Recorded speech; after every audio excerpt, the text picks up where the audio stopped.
We saw in our last message that the lust of the flesh and the lust of the eyes may be overcome more easily than the pride of life. And we have freed ourselves from these temptations and have overcome the world, or so we think. And we say that the world no longer has power over us. But does the world agree that it does no longer have power over us? Have we come to the point where we have learned to defy the world? Are we now independent from it, living separately from it? Can you now do without the world's approval, and so now live with the world when it is angry with you? When it comes to following God or the world, are you able to be more afraid of displeasing God than displeasing the world?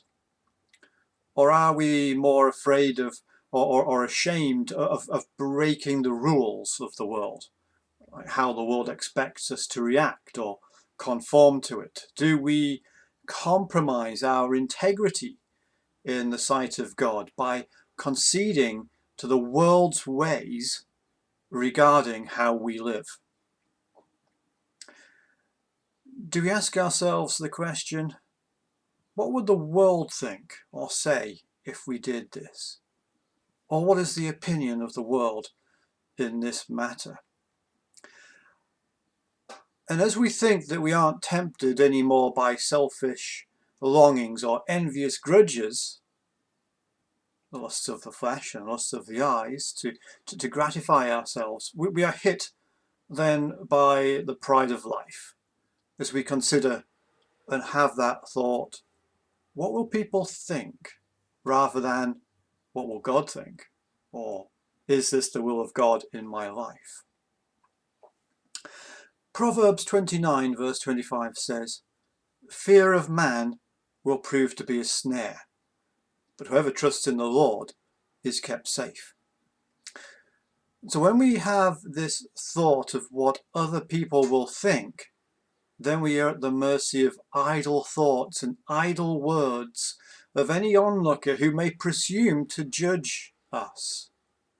In other words, what will they think of me if I do or say this? If we are more worried about the world giving us a good report, and the world saying, well done, or the world even liking us, then we are still loving the world, if that is what is in our heart of hearts. And this is what the pride of life is and what it does. And it is dangerous for the Christian. And so in our next message, we will begin to look at how we can practically live now that we have more of an understanding of these temptations that the world has for us. But until then, take care and God bless.